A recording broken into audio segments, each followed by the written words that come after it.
Hello dear student, आज मैं आपके साथ तीसरा चैप्टर डिस्कस करने जा रहा हूँ। ये है वंस अपॉन अ टाइम। ये एक पोएम है जो गैब्रियल ओकारा ने लिखी हुई है। तो आइए देखते हैं, जो अभी आपके स्क्रीन पे टाइटल आ जाएगा, वंस अपॉन अ टाइम। हम लाइन बाय लाइन जाएंगे। Once upon a time son, एक दफा का जिक्र है बेटे। They used to laugh with their hearts, वो अपने दिल से हंसा करते थे। And laugh with their eyes, और हंसा करते थे आंखों से। But now they only laugh with their teeth, लेकिन अब वो सिर्फ अपने दांतों से हंसते हैं। while their eyes block cold eyes search behind my shadow, जबकि अब उनकी सरुमहरी वाली आंखें मेरे पीछे मेरे साए को तलाश कर रहे होते हैं। दोबारा से समझाने की कोशिश करूंगा।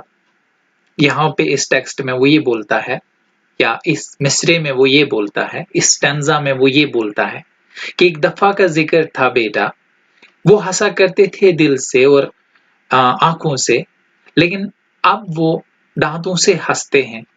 और उनकी जो सिरो महरी वाली आंखें हैं, वो मेरे पीछे साए को तलाश कर रही होती हैं। आगे बढ़ते हैं दूसरे स्टैंजा पे। There was a time indeed they used to shake hands with their hearts, but that's gone, son. Now they shake hands without hearts, while their left hands search my empty pockets. कहता है, एक वक्त था बेशक जब वो हाथ मिलाया करते हैं, एक वक्त था बेशक जब वो हाथ मिलाया करते थे अपने दिल से, लेकिन अब वो जा चुका है बेटे। अब वो हाथ मिलाया करते हैं बगैर दिल से, और जबकि उनका बायां हाथ मेरे खाली जेब को तलाश कर रहे होते हैं। आगे बढ़ेंगे वंस अपॉन टाइम में। Peel at home, come again, they say. When I come again and peel at home once, twice, there will be no thrice, for then I find door shut on me. वो कहते थे कि अपना ही घर समझो। जब मैं जाता था और अपना ही घर समझता था, एक बार, दो बार और तीसरी बार वो मुझ पे दरवाजा बंद करते थे, या मुझे दिखाई देता था, या मैं मालूम करता था कि दरवाजा मुझ पे बंद हो गया है। आगे बढ़ेंगे। So I have learnt many things, son. बेटे, अब मैंने बहुत चीजें सीखी हैं। I have learned to wear many faces. अब मुझे बहुत सारे चेहरे दिखाना आते हैं। Like dresses, जिस तरह से कपड़े बदलते हैं। Home faces, मैं घर का चेहरा दिखा सकता हूँ। Office faces, ऑफिस का चेहरा दिखा सकता हूँ। Street faces, गली का चेहरा दिखा सकता हूँ। Host faces, मेजबानी का चेहरा भी दिखा सकता हूँ। कॉकटेल फेसेस, कॉकटेल बोलते हैं पार्टी वगैरह को, यानी दिखावे का चेहरा।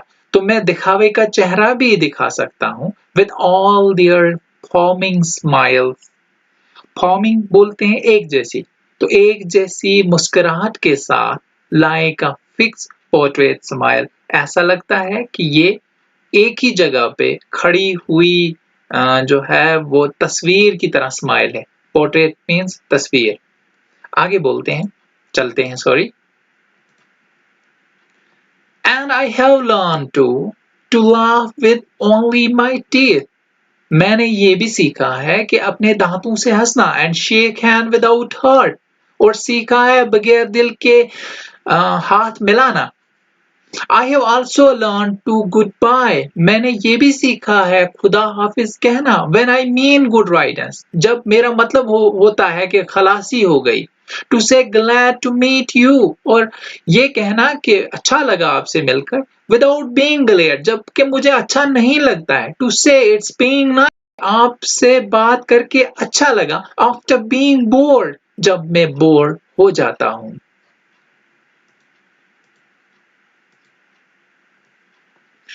बट बिलीव मी सन, बेटे मुझ पे यकीन करो। I want to be what I use to be when I was like you, जब मैं आपकी तरह था, मैं चाहता था, जो मैं चाहता था वो मैं बनता था। I want to learn, I want to unlearn all these muting things. मैं ये तमाम चीजें कर सकता था। I want to unlearn, मैं ये तमाम चीजें नहीं सीखना चाहता था। All these muting things, ये जो muting things हैं, most of all, हम में से तमाम, I want to learn, relearn, जो मैं दोबारा अब सीखना चाहता हूँ। To laugh, हंसना, for my laugh in my mirror show only my teeth like a snake's bear fangs. कहता है मैंने दोबारा से सीखा हंसना, जब मैं हंसता हूँ शीशे के सामने तो शीशे पे मुझे ऐसे दिखाई देता है जैसे कि सांप के वो दांत दिखाई देते हैं। आगे बढ़ेंगे। So show me son, मुझे दिखाइए बेटे, how to laugh, कैसे हंसते हैं। Show me how I used to laugh and smile, मुझे दिखाइए कि कैसे मैं हंसा करता था और मुस्कराया करता था। Once upon a time when I was like you, एक वक़्त जब मैं आपकी तरह था। अब हम इसके एनालाइज पे जाएंगे। फर्स्ट स्टैंजा में कहता है कि the first stanza suggests that this poem is going to be based on a story, is a kind of story or fairy tale. अब क्या कहता है फर्स्ट लाइन हमें इस पोम की ये बोल रही है या इस पे बेस्ड है इसकी कहानी कि ये एक कहानी जो है वो परी की कहानी है।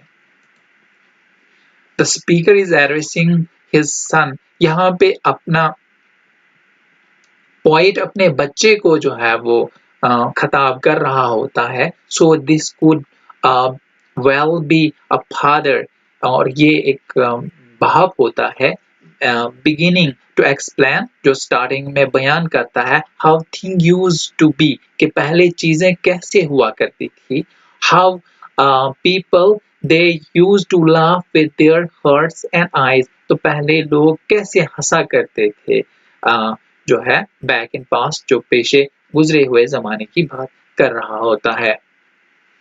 इन कंट्रास्ट, अब इसको मुकाबला करता है जो मौजूदा जमाना है उसके साथ। कहता है नाउ डेज अब laughter is more of a show off teeth, हंसना जो है सिर्फ दांतों को दिखाना होता है। आईज आर कोल्ड, और आंखें जो है वो ठंडी हो चुकी है। एंड लुकिंग फॉर समथिंग, और किसी चीज के लिए वो जो है तलाश कर रही होती, other than the real person, के यानी कि वो अच्छे इंसान को तलाश नहीं कर रही होती है बल्कि कुछ और तलाश कर रही होती है।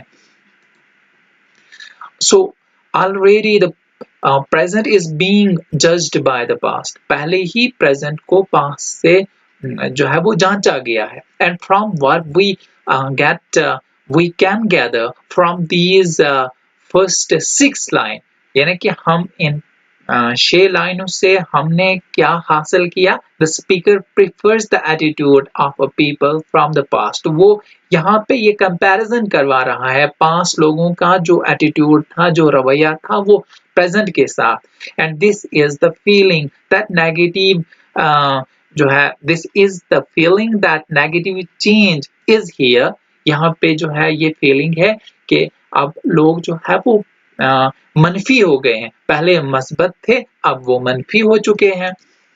अब यहाँ पे एनालाइज में हम सेकंड स्टैंजा की बात करेंगे। तो इस में the art of shaking hand has also changed, अब जो पहले जब हाथ मिलाया करते थे वो बहुत अच्छे से हाथ मिलाया करते थे, लेकिन अब वो कंप्लीटली चेंज हो गया है, तब्दील हो गया है। अब कहता आगे in a past greeting was genuine, जब जो है गुजरे हुए ज़माने में कोई सलाम वगैरह किया करता था तो वो एक जेन्युइन होती थी। अ पर्सन वेलकम्ड फॉर हू दे वर, और उसको वेलकम किया जाता था कि वो कौन है। People shake hands with one eyes on your status, your financial status. लेकिन अब जो है लोग हाथ मिलाया करते हैं आपके जो है फाइनेंशियल स्टेटस को देखकर, आपके पास कितना पैसा है उसको देखकर हाथ मिलाते हैं। आगे बढ़ेंगे।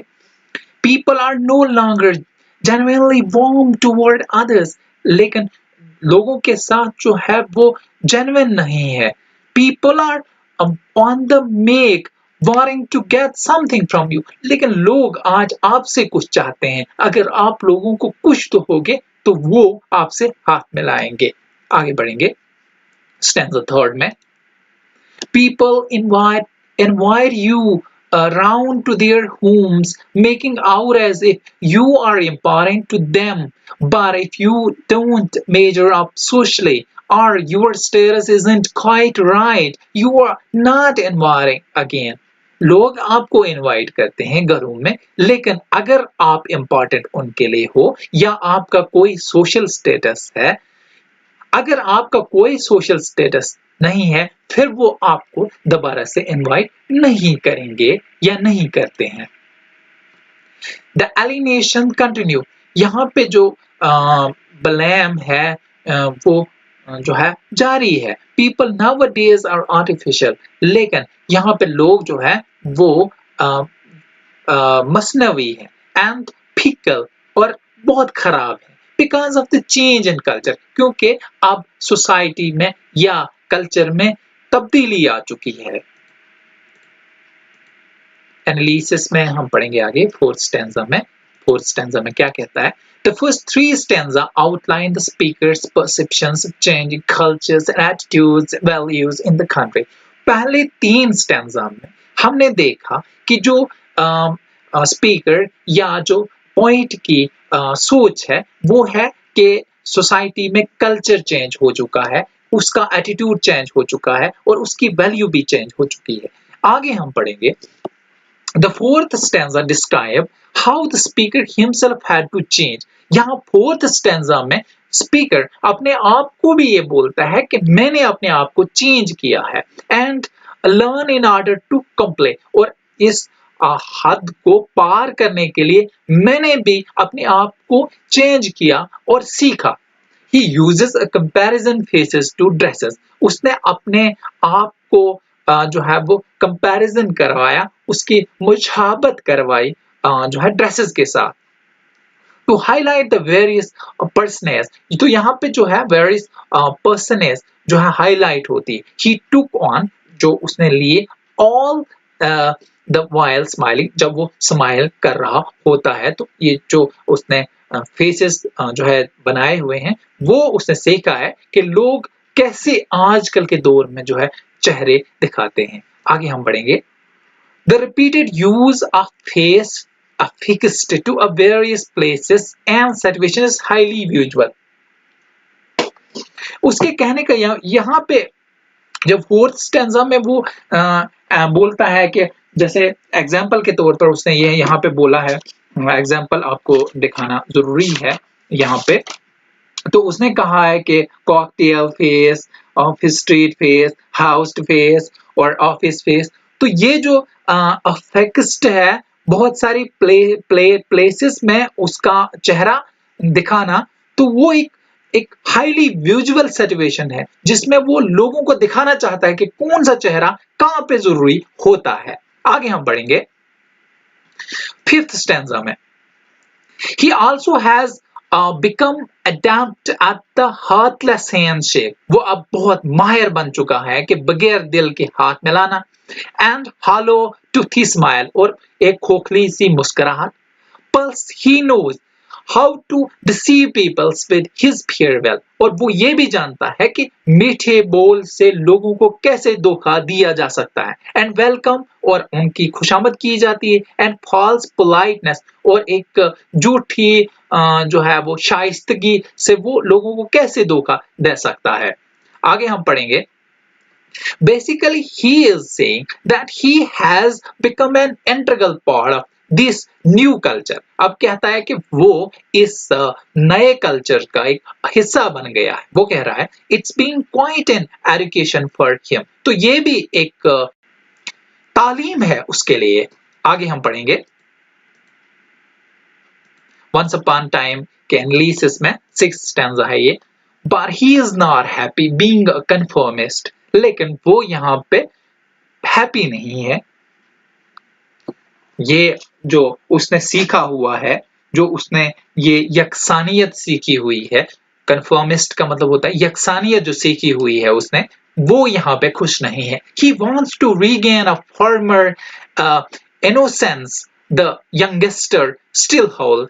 अब वो जो पीछे उसने जो है एक शाइस्तगी जो है वो इख्तियार की हुई थी अपनी जवानी में, उसको वो फिर से दोबारा हासिल करना चाहता है। He wants no part of this new culture। वो इस नए कल्चर का कोई भी हिस्सा बनना नहीं चाहता है। And all these muting things, ये जो muting things है, यानी कि जो दिखावे के लिए जो चीजें हैं, उनका वो पार्ट नहीं बन सकता। यहाँ पे muting का मतलब है, the word muting means to deaden in this context। deaden means जो मर गए, जिनके पास अब जो है वो कुछ नहीं है, सिर्फ दिखावे के लिए वो काम कर रहे हैं, लेकिन अंदर उनका जो है हार्ट वो hollow है। It's a hollow heart। What he wants most is to be able to laugh in innocence again। जो वो चाहता है कि वो शाइस्तगी में हंसना स्टार्ट करे दोबारा से। He linked himself to a snack। His teeth hold something toxic। अब वो क्या कहता है कि मैं जब हंसता हूं तो मैं एक स्नैक लगता हूं, एक सांप लगता हूं। तो सांप की तरह जो है मेरे दांत होते हैं, जैसे लगता है कि इनमें जहर है, even dangerous, के बहुत खतरनाक जहर इनमें घुला हुआ है। स्टैंजा 7 में बोलता है he comes clean। वो आता है, साफ करता है। He wants the sons to show him how to regain his lost innocence। वो अपने उसको बेटे को बोलता है कि मुझे सिखाओ कि मैं दोबारा से शाइस्तगी खोई हुई जो है उसको वापस कैसे लाऊं। How to laugh, मैं कैसे हंसूं, and smile, कैसे मुस्कुराऊं, like in the old days, जब मैं पिछले दिनों में हंसा करता था या पुराने जमाने में हंसा करता था। When he was young, यानी कि when I was young, जब मैं जो वो जवान था। And carefree, और मुझ पे कोई जिम्मेवारी नहीं थी। And the culture encouraged openness and honesty, a pure identity। और जब कल्चर ने उसको जो है एक खुले तौर पर जो है उसकी हौसला अफजाई की और उसको एक जो है वो खालिस पहचान दी ईमानदारी की, तो वो बनना चाहता है। आगे हम पढ़ेंगे वंस अपॉन टाइम जो है वो एक फ्री वर्स है। इसकी समरी पे हम चले गए हैं। वो एक फ्री वर्स है जो फोकस करता है फादर के एटीट्यूड पे, जो कल्चर में कल्चरल चेंज हो चुका है और and times past before the incoming western culture affected the native African way of life. तो यहाँ से आपको पता चला कि ये जो ओकेल गैब्रियल था या गैब्रियल ओकारा था, ये जो है एक अफ्रीकन था, अफ्रीका का रहने वाला था। तो ये कहता है इस पोएम में जो उसने सिखाया, मतलब जो उसने यहाँ पे बताया और जो वो दोबारा से वो सीख गया है, जो उसने पीछे सीखा था, उसके बीच का वो कंपैरिजन वहां यहाँ पे करवा रहा है। तो ये एक फ्री वर्स है। ये जो फादर की एटीट्यूड पे ये जो फोकस कर रही है और जो गुजरा हुआ जमाना है उस पे ये जो है वो मतलब उसका फोकस है। और कहता है कि जब वो वेस्टर्नाइजेशन यहाँ पे नहीं था तो तब बहुत अच्छा था, लेकिन अब वेस्टर्नाइजेशन ने यहाँ पे नेटिव अफ्रीकन की जो है जिंदगी को तबाह कर दिया है। आगे हम बढ़ेंगे। कहता है कि इस पोएम में, in this poem the man presumably a father addresses the son, telling him in a rather nostalgic, बहुत अच्छा सा वर्ड है, nostalgic manners, how things used to be। People were different back then and more genuine, and it seemed as and that is what the speaker would like to do now, return to a restored world if he can only learn from the youngest। अब इस poem में जो है वो एक दर्द भरे तरीके से अपने बेटे को बोलता है कि मैंने जो सीखा है ये बहुत गलत है, लेकिन अब मुझे दोबारा से सिखाओ। जबकि जवानी में इंसान जो कर रहा होता है, केयर फ्री होता है, वो सब कुछ अब मुझे आप सिखाओ। आगे हम देखेंगे, back then people weren't they could look you in the eyes and smile, a real smile. But nowadays, although the smiling teeth are on show and they'll shake your hand, all they want to know is your financial status. अब कहता है पिछले जमाने में क्या होता था कि वो रियल स्माइल होती थी, आंखों से वो स्माइल करते थे। और लेकिन आजकल के दौर में स्माइल जो है सिर्फ दांतों पे होती है और दिखावे के लिए होती है। वो हाथ मिलाते हैं और वो हाथ मिलाते हैं आपके फाइनेंशियल स्टेटस को जो है वो देखने के बाद। वो जानना चाहते हैं कि आपका फाइनेंशियल स्टेटस है या नहीं है। आगे बढ़ेंगे। And so the poem progresses, poem जो है आगे बढ़ती है। The early stanzas revealing more of the negative change that have occurred during the father's lifetime. तो बहुत सारी ऐसी तब्दीलियां हैं जो मनफी तब्दीलियां हैं जो उसके बाप के वक्त जो है वो तब्दील हो चुकी हैं। He is old enough, वो अब बूढ़ा हो चुका है, to have watched decent human standard, वो अब बूढ़ा हो चुका है और उसको कोई भी एक मुनासिब दर्जे का आदमी नहीं मिल रहा होता है। Drop to wayside as Western idol together with the capitalism gradually took place. जैसे कि वेस्टर्नाइजेशन ने वहां पे बहुत अलग तरीके का रुझान लाया हुआ होता है। The speaker wanted to relearn from the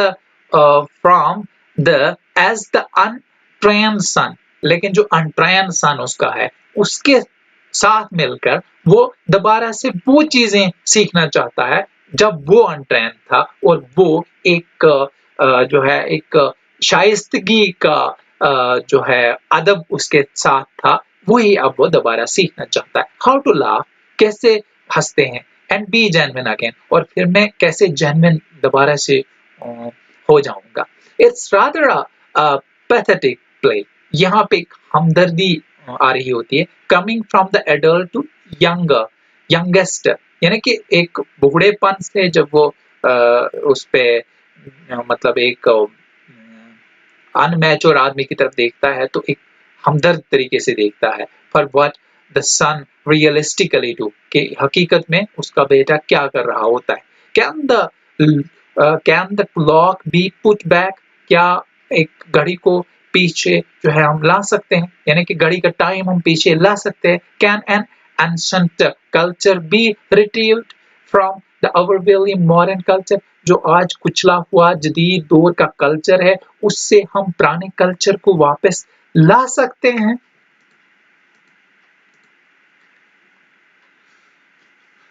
तो यहाँ पे आप थीम की बात करेंगे।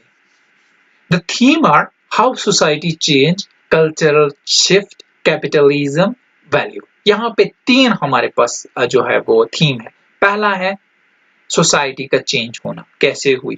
फिर है कल्चरल का शिफ्ट होना, कल्चर कैसे शिफ्ट हुआ। और कैपिटलिज्म कैसे आया और उसकी वैल्यू कितनी। कैपिटलिज्म का यहाँ पे मतलब है वेल्थ, वेल्थ आई उसका वैल्यू बढ़ गया। Perhaps the tone is ironic, यहाँ पे जो tone है वो ironic है। Perhaps the speaker knows deep inside that he'll never regain that purity. He wouldn't be able to turn back time and relive life as a transformed person. That's why the title couldn't be from a fairy tale. The speaker's wish are a fantasy. यहाँ पे speaker को पता है कि मैं वापस नहीं जा सकता हूं, लेकिन इसीलिए इस टाइटल को हम फेरी टेल कह सकते हैं, क्योंकि वो एक फैंटेसी में सब कुछ बयान कर रहा होता है। उसको सब पता है कि वेस्टर्नाइजेशन चेंज नहीं होगी, कैपिटलिज्म चेंज नहीं होगी, value of financial status change नहीं होगा, but in spite of that he is saying all these things in a fantasy, he is saying all these in an imagination. So इसकी only imagination है ये। आगे बढ़ेंगे, Gabriel ओकारा की बात करेंगे हम, थोड़ा सा जांचना बहुत जरूरी है। 1921 में पैदा हुआ और 219 में जो है वो मर गया। अभी तकरीबन 1 साल पहले उसकी जो है वो वफात हो चुकी है। नहीं तो वो अभी जिंदा थे, लेकिन 1 साल पहले उनकी जो है वफात हो चुकी है। Is considered to be one of African poets born in Nigeria. He used folklore, religion, myth, and social issues to explore the traditions and transitions. His work first appeared in the magazine Black OPS from 1957, and the poem is included in his book, The Fisherman's Invocation, published in 1978. तो इसकी थोड़ी सी हमने देखी, तो इसको जो है modern African poet जो है पहला कहा जाता है, जो नाइजीरिया में पैदा हुआ और उसने फोक लोअर रिलीजियस मिथ और सोशल स्टेटस सोशल इश्यूज को जो है वो इस्तेमाल किया एक्सप्लोर करने के लिए, ट्रेडिशन और उसकी तब्दीली, उसकी ट्रांजिशन।